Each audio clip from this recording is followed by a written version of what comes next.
Balimaou, bien vendredi 26 juin 2026, Malien, ko Mali et région, n'a pas fait qu'on nara et région de Malien, on le flèque à Benka signé uni Bina Jaraka Mogo Nyonche. Malien, pour la première fois, Mali et région Kuntrou, au contrôle, au cas dit terro-terroma, ni a chien follow de Dabali Banco de Dou. Ima orte mabaka. Kon nara sera bela blara, parce que ou sona jadisu ka folitama. Négociation kera chogomina, mianinga dola, Malien kabako ko dobe sena dugu konode. Ninde kera malla. Nara kelengele, la région de Nara, Malien, aywa, kuni Bina Jaraka Mogo kuye benkanke. Ode gani kera. Mena a fin ira ola folo yananga tanya fe mba image ira ola mogo nisonjara Malien de ne be ka bobi ka jadisu fobi uteka asimi fode mne ba image be ira ola uteka fuko Mali armée ma libéré drone mata keleke foy mata keleke dula de wula ka taka se jadisu ma ka négociation ka foku sona nous ka camion bete awa be impôt sara jadisu yi ni mberi la ka impôt sara jadisu yi obeka ke Mali kono de village de région Kunturu Muruja est cercle de Nimafli Nara région du Nara yere de contrôle awa polisu kanga munkere ol de fana na polisu ni gendarme ka place kenga place la be flane bena imagine obela jelena Malien ko menda e mentigila di ni ne kara Mali kono bi anya me consciente mo do fana to be ka fo kuma ina mais anga jefola nga nyorla me fono Malien Alhamdulillah nous sommes toujours dans la mouvement voilà. de la libération de la route RN4 voilà Dieu merci la route RN4 est enfin libre tout le monde est content à Muruja aujourd'hui vraiment ne Muruja de awa Nara fana ta flena ngo fana boko ira la mogo de be ka bobi armée ma libéré de Malien ou sona terro ka fota de ma Malien ni ne kera Mali kono de Asimi Goïta ba kalama anya me ko sente mogo do fana impliqué la ko obe bo Nara de ko e Nara kadi wantoro Muruja kadi anyo togo me ambetla ko sente mogo do togo fora la de ambetla ka vocalise jambo la me nyoko fe donc Malien anga janga video fla a video fana fana la ja fleni ne jama de boli abe nyabala ne jama de ta abe nyabe jama la de ay transition de ka video manu ye ka bo kuma ninga ni armée de kun keleme ka ni barake sangma soro ka video manu keleme ka sigi fambe Malien jamana be jo tienri ka jamana te jongalunga aw be ka galon tike ka noro Malien den weraw la ko lu be ka wareke ko ka terro deme aw ere ka région Kunturu Mali région Kunturu ni make Modibo Keita klela ni make Ibeka klela ni make Alpha Oumar klela Mali politicien kelen klela ko Mali dugu do de flek ata bengan keni jadisu che ko Mali dugu bado amadeli ka ke folo ko Mali région do Mali cercle do hali arrondissement madeli ka bengan keni jadisu yi awa flak era de Malien dugu Kunturu de flek a bobi ka tegere fo terro Bina Jaraka mogo ku dugu Kunturu mogo de bora biu Asimi toko mabuda président toko mabuda Mali surasu toko mabuda u bora u ka chakoroba de wulla kata se terro ma kaye ko ambe impôt sarawi afle ne Mali anga jakala je afle na image de fleni et puis ota banende mena tlatukuni mogo do kuma na koinka mena olu fana kuma kan kala nga je ko la me ambala fo sala barkada de nous se dia do ya an raga bolobi sanga sira alablala ambise gatawa normal ambise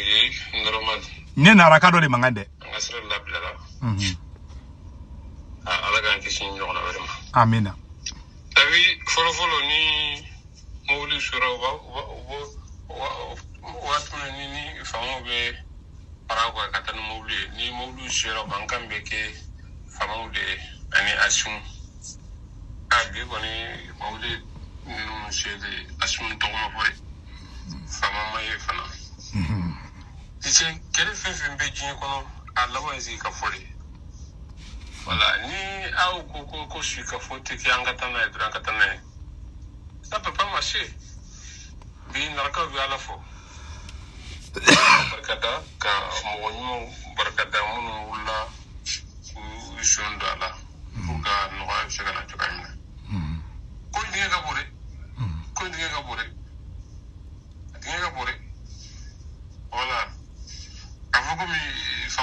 sira bila c'est pas ça hein. Nous kuma kono mo do sira ka kuma. Voilà. Oh, ñoko fa mal kera. Abela jele kuma me a. Mali surasu ma nara libéré naragaw de fleka bogo Mali surasu te ko asimite. U yɛrɛ ka mɔgɔ dugula u ka dugutigiw n'u ka dugu ɲɛmɔgɔbaw de wulila ka taa kungo kɔnɔ ka taga tero wele u ka sigikafɔ kɛ donc sigikafɔ in détail caman b'a la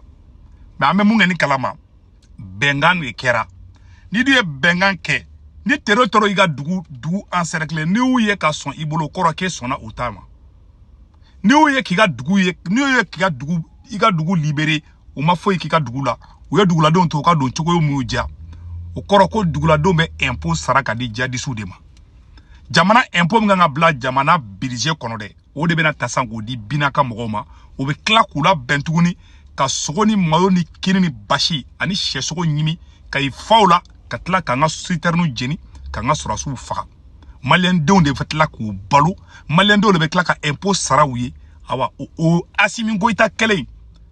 le concept même k'a fɔ ko ka bɛnkan kɛ ni tero ye Assimi de nana ni hakilinata in ye i ma y'a kɛra a ma kuma u ka vidéoman si ma kuma kan u ma bɔ ko Mali sɔrɔsiw y'a kɛ u ma bɔ Mali télévision so la nara cɛkɔrɔbaw de wulila ka taa se tero ma k'u sɔnna u ta ma u b'o la k'olu bɛ ka tero ka complices ɲini u bɛ taa ngalon nɔrɔ mɔgɔw la ka taa Muntaka minɛ k'olu ye tero de e yɛrɛ ka jamanadenw bɛ k'u balo bi e ka jamana dugu kunturuw de ko u bɛ impôt sara tero ye o kɛra bɛɛ o ye o kɛnɛkan ko de tɛ ko dogolen ye o de kosɔn hakɛ bolo Assimi tɛ se ka jamana in libéré n'a Assimi ye Mali libéré maliyɛnw n'a Assimi ye Mali libéré a ka fɔ ne Segu Tumara ko ɲamɔgɔden tatɔ filɛ ni n kɔrɔ n'a cɛ a tɛ se ka Mali libéré hakɛ man ɲi dɛ dugu kunturu de filɛ ka taga nin b'a yira ko Assimi a échoué nin b'a ka incapacité de yira région kunturu Mali ni Mauritanie frontière la olu de filɛ ka taga bɛnkan kɛ k'olu sɔnna tero ta ma kɛra Assimi de tile la a ye taa Bandiakara fankelen bɛɛ bɛ ka impôt sara tero de ye bi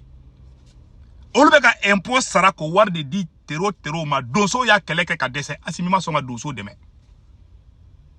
o kɛlen de filɛ ka kɛ nara n'an m'an kɔlɔsi Bamakɔ bɛ don bɛnkan na n'an m'an kɔlɔsi Mali dugu bɛɛ bɛ don a la o ye sisan binaka mɔgɔw walla u bɛ kɛ milliardaire ye ala tɛmɛ parce que maliyɛndenw impôt min kan ka don Mali budget la o de bɛ ka taa di jadisiw ma bi maliyɛn filɛ kɛnɛkan ko de don dogo ko tɛw yani Assimi kana fanga la ka IBK to fanga la ka bɔ Bamakɔ ka taa nara c'était 6000 francs ni ma fili 6000 francs wa 1,200 ni bɛ bɔ Bamakɔ ka taa nara Assimi Goïta nalen fanga la u ye nara sira tigɛ san 2 ni bɛ bɔ Bamakɔ ka taa nara i bɛ taa personnel mun na olu bɛ taa 6000 de la 6000 Bamakɔ ni nara cɛ mais bi o bɛɛ banna parce que duguladenw sɔnna olu bɛ impôt sara ka di jadisiw ma duguladenw sɔnna u ka mobiliw tero b'u contrôler awa u bɛ jeton di tero ma o président o dɛsɛra k'olu kɛlɛ k'i ɲɛsin maliyɛn minnu politiki kɛlɛ ka taga baga politiciens ma ko Muntaka ninnu k'olu ye tero di e yɛrɛ k'i ka jamanadenw ma k'olu ka bɛnkan kɛ ni tero ye k'olu k'a fɔ k'u sɔnna tero ma Assimi Goïta de ko malidenw ma a ye impôt sara a ka wari di tero ma jɔn de tero ye sa Assimi de tero ye ni ne kɛra nara dɛ a video filɛ an ma Mali sɔrɔsi ye k'a y'a libéré duguladenw bɛ ka ala fo bi duguladenw bɛ ka tero de fo bi ni ne kɛra de dugu kunturu région kunturu maliyɛnw région kunturu o de filɛ ka taga bɛnkan kɛ bi k'u sɔnna a filɛ et an ye kuma dɔ fana mɛn il faut qu'an k'o vocal fana jouer quoi maliyɛn bɛɛ lajɛlen ka ɲɔrɔ la mais c'est très an ye kuma dɔ mɛn a ye ne kunkolo kalaya dɔɔni mais n b'a vocal kala maliyɛn an bɛ jɛ an bɛ nin vocal lamɛn ɲɔgɔn fɛ ne ye nin kuma in mɛn mais an ka jɛ an ka nin lamɛn fɔlɔ ka foli di Malika bɛɛ lajɛlen ma ka camarade le 25 juin 2026 de la a ye na yɔrɔ lamɛn dɛ ɲininkali min bɛ n bolo a y'a lamɛn nin video in ma an y'a ye nara ani murukiya ni ɲɔgɔn cɛ k'a bɛ san 3 bɔ sira tigɛlen dɔ jadisiw bolo anya ye ka fo ko narakaw ni murujakaw ko modibo makangide voilà mi na be sente kono bi ko dibite korodo wa be sente fana kono bi o ganyaminali senfa ayre fana willa gata ni kuma nyogonya no negotiation ka modibo makangili ni jadi siuye wala sa ko sira ingala bla kuma nyogonya ay sila soro ko négociation benkera la jadi su sonna ka sira la bla no e muruja ani nara ni nyonche a video ka jam muruja ka be feti la nara ka be feti la ko sira la bla ni modibo magangide mi be sente kono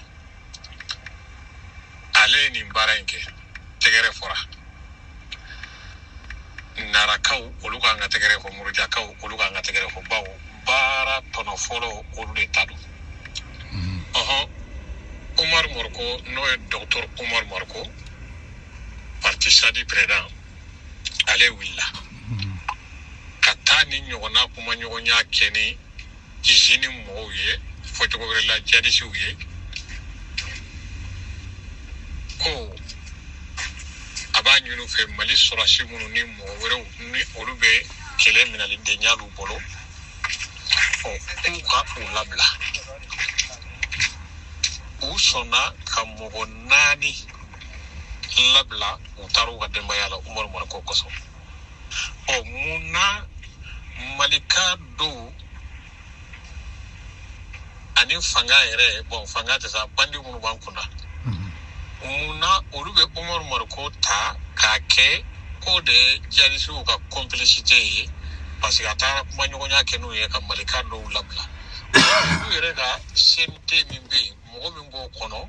o fana willa ka ta kuma nyogonya kele o ke jalisu fe walima jini mu e fulade mallawa walima jalisu groupe ni fulade do wa ne ka nyini ngali o de o muna ube Umar Morko ka complicité ka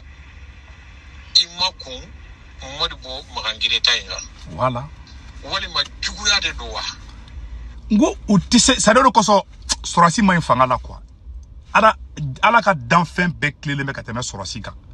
ala e danfin fin daka ada made daka wulu daka jakuma daka wara da a ben ala che a be clé me ka teme sorasi de ka sorasi bete de mo langolonya ni ba saraka bo ibe sorasi do de jatimene sorasi bete mbe siga woroninka parce que iba mana ko ara made be maluya ni ko mi ko ibe sorasi do de ka ke quoi te maluya sorasi be fana te mbe siga ka wonu ko so mo tout fait fanga la quoi ça dit flagrant délit police be maluya injustice fasu do be police be maluya to la horon kan maluya di ni ne ni ke tial ne sarabe fo ko ne ni ke sorasi ke do be o te maluya la de d'abord ne sorasi re coup d'état la fole ka kan asaranya folo anyu soutenir parce que amulu tiers la sorasi may mais peut-être ambe chance dinma mais nous te harama duni hali wara intelligence be wara la te nuna aga dugula de ne fleka taka aga dugu tigu na ka fonde farale ngo ka taka sigi ka fo keni tero ye ama fen fola parce que Umar Morko na umandi ayo dro ayo tu botre la ko e complicité boni injusticia ala nyabala c'est dit dobe ko do ke ça passe be do manga ke parce que kungulu manda wi et ma ale ali fort déchargement et bolimi ke le 14 janvier 2022 ka Assimi yere libéré ka Mali libéré le fait que mogodo kungulu bola nulu mandibi ou ba anniversaire que to songa image yere bo parce que vous faites mogodo ka et puis anniversaire me ka jour ko jour férié le fait que munu nyo barake ko lu yere demain ni inconscient diate ni malhonnêteté diate ini mogo mani chuko kana jamana histoire changer quoi parce que do mandi Sunjata de mande libéré obe jara mogo yo tiendo ma jam mogo tiende ka Assimi ka fanga sinsimbi c'est grâce aux forces de changement o tiende no e M5 ane jakulu to o tiende mo yo pour ko lu to yere kana fo parce que no lu mandi bi ça no ni e mandi hal na ka soro nyuma ya fenfe ke faut que lu ko bedugo mo la quoi bolo kol de alayi kol de bise ka kitabu sebe ol de bise ka Qur'an sebe ol de kuma kay ala kuma kay c'est dit beti deunde don quoi ibe ala ka danfen kolon demundo o de ni sorasi nunu nye quoi Je n'ai jamais vu que ils sont aussi... C'est-à-dire que nous limiter mais jusqu'à ce point, quoi. Même un enfant de 10 ans ne réfléchit pas comme ça. C'est des gens qui n'ont rien dans la tête. Et pour taru il réfléchit au djouka kunu munu kume foka ça. Ou taru teru de ka olu yebi. Ou e danga den asi flolo li. Ebe saya ni balo che mogo mingo kwe ka sa. Kunu bi o kere tili ya mogo la fen fladu. Bila ni ibita so halala dente ibita soro danga dendo. Wallahi bila teta ko flada. Cha ali wuluna kukala. Ne gabahuru fili wuluma. Foka djengula te daila awa te teri akeni. Oye wuludi. A wulu intelligence me wulu ate asimi nuna. Jakuma ni sendege jakuma kukala kan. Ini jakuma te teri akebli. Ne terike do be jakuma ndo ba fi. Ne la ga ishorni fono. Ne sendera jakuma ni kuka antara dende kuka. Jakuma ni engile la de la jeni ngedoi. Billahi abe sanfla antara sanjurbo. Ne tarantrike fe jakuma ni magaren nabli. Parce que amadana. O jakuma o wulunde. Olu ka fsana asimi nuni. A beninga jena tekeche. Ko nebe ko nyang ni bubu ne nga porte parole ne wulu ke mali perezala bi ategere nyang la tegere bubu la mogo mi gabakuru ke ka wulu bu ategere la a wulu be réfléchir ka tebe nunu kan c'est pour cela mali tseka libérer kan ntoi na kara ka fuma tunya mogo di c'est des gens qui n'ont rien dans la tête culte de personnalité fa ka fo ko mogo abo kan ni galombe tege de galonga tega ka fo ko lu détail tien il va démissionner 5 ans quoi. Il faut déme cacher là. Il faut ça. Il faut mes avions sans adima. Des rêves donc galondi. Il y a un démissionnement fan bafo. Mes fusées sans adima. Ne avion sans adima. On est de avion on a droit à bob mon droit attaché. Oh nous on bet tande oui. Wallahi billah Allah. Mali bina koy. Des sani. Ne flemme Mali kuna. Billahi tallahi. Allah ka Mali ni mambonna. Mali ni ne karade. Ko flen ya benya kuro awa kanunu to e mali teta nyefe nega nebe do mali onyi mama be jafala mali contrôle la ka be libu abe ka boko ko mutakata le tero yi ayo mene ko o dugo ko de me o na taka bene se ne so kutu kara climat kan ka terroriste kalon teke ko ndoro mutakata la masa jibaru parce que avocado surasi may fangala surasi may ambe sura ne o soutenir ne surasi soutenir ne bolongo nyuma be parce que mo gon fi manga foko fembe fana may be no che ni ja nyuma te wulu den na sare o men galon norela ne e mani sorasi ke ale be fangala parce que ale ba da e fanga tan galonka ate da ali fien tira ate da fien la ani jate ke be fangala di ko fitini aba fi ki be faire coup d'état kala abe terme kura do inventer quoi na ma fo ke mo ko fangala yi abe galon norela hali ya soso bila bi mina ba ki be faire coup d'état kala e ma capitaine ibe ko de Burkina ne ale soso automatiquement parce que ale ba do ay fanga tan galonka ay fanga tan namaraka ay fanga ta janfadika donc no le fanga ta Asimi Goïta na nyogona su nu ye fanga ta o chugala u hakli maski awa u tise ka jamana libéré u tise ka armée nyumanglan parce que ni tchétché farara armée kono o yu ma menacidi c'est u tise tant que be ni corona chante armée nyuma soro on n'aura jamais une armée avec ces genres de militaires ne bora kumala ala ka hera ke Mali